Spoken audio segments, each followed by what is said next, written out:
But now the democracy offenders. That's the focus of tonight's angle.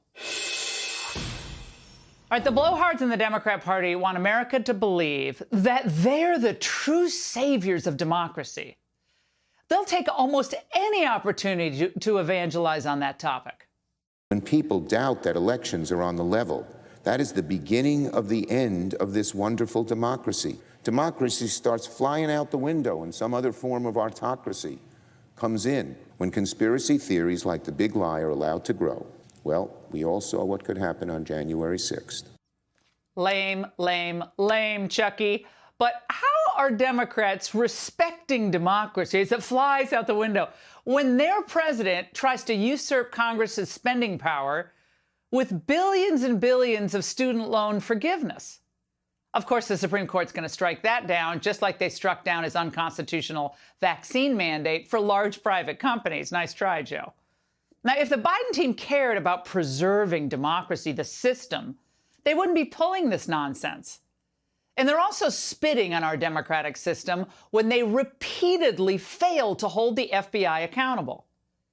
When the public sees how the DOJ targets conservatives and then lets liberals skate, well, faith in our rule of law is shattered. Let's take a look at the hardened criminals that your Justice Department sent these armed agents to go terrorize on that morning. Here they are at Mass. Here's the 7 children with Mr. Houck and his wife.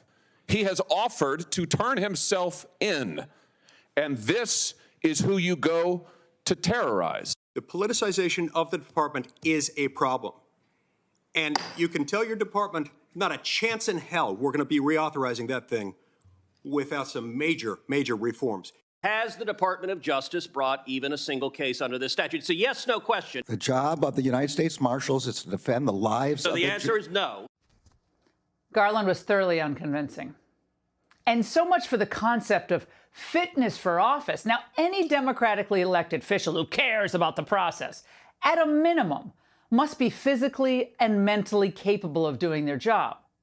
They have to be capable of managing a crisis, of processing information that's sometimes complicated, and even details that are conflicting. Yet no one on earth believes that Joe Biden is calling the shots in either foreign or domestic policy. The man has trouble remembering the names of his own cabinet members, his own Supreme Court justices, or world leaders.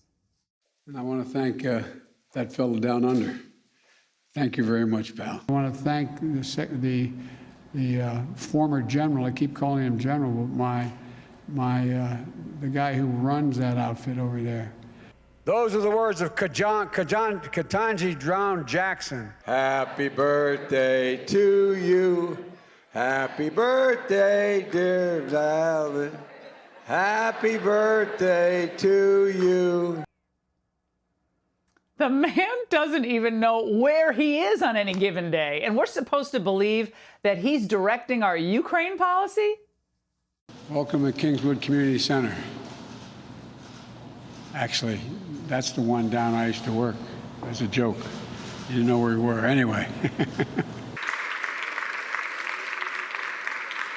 Mr. President, thank you. And the values reflected in the AANHPI.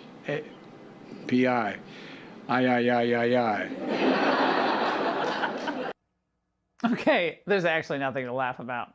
The old chap just isn't all there. In 2020, the press hated Trump so much that they were willing to play defense for Biden, who was an absentee candidate.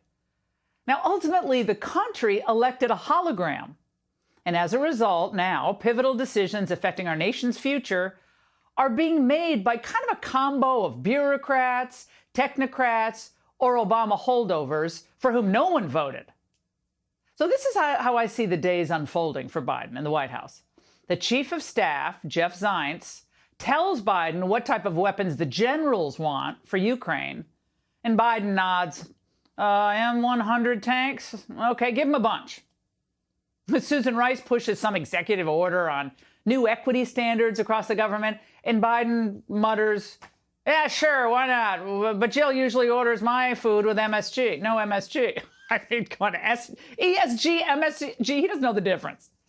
Now, contrast Biden with Trump.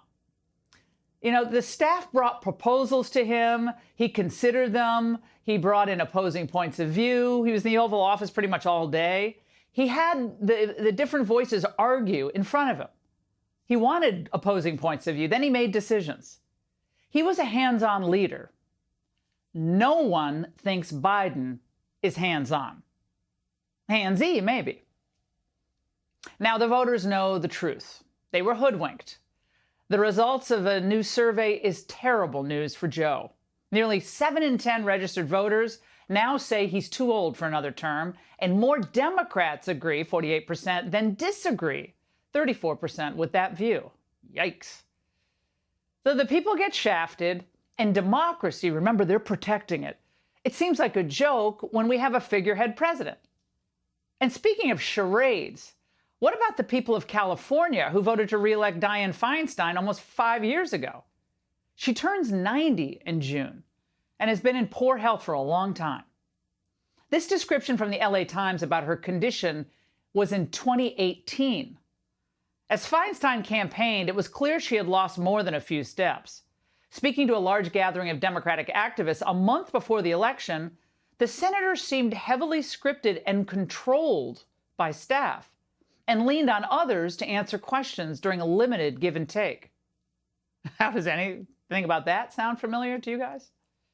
And now Feinstein is in the hospital, missing 11 votes this week alone because she has a case of the shingles, which you probably know causes agonizing nerve pain. It's terrible for her, and it's corrosive to democracy. The 40 million Californians deserve an active senator capable of answering real questions.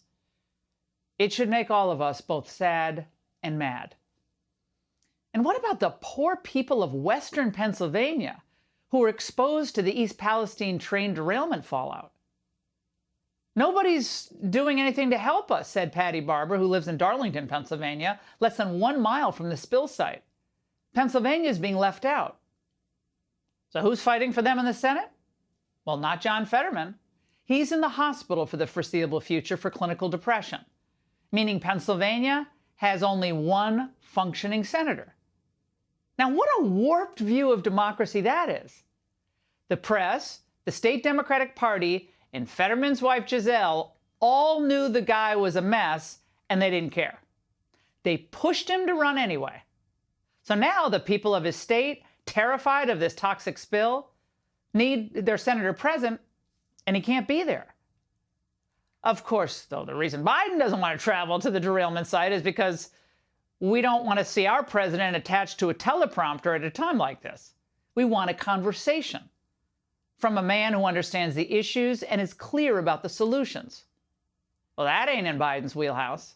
Mr. President, do you plan to visit Ohio to discuss the situation there with the trade derailment with people there in the federal system? I've spoken with every official in Ohio, Democrat and Republican, on a continuous basis, as in Pennsylvania. I laid out a little bit in there what I think the answers are, and I will be answering some. Yeah, no rush. Why bother reassuring the people there? Let another month pass. Now, the only thing that our defenders of democracy care about is making sure they win in 2024. And if it means blocking and tackling again for Biden, they'll do it. When will you announce your re-election, sir? When I announce it. Who'll end up doing more damage to the nation's faith in democracy? The man who destroyed our energy independence, wrecked our economy, and bungled the withdrawal from Afghanistan? Or those rioters who stormed the Capitol building? Hint, the answer rhymes with Haydn. And that's the angle.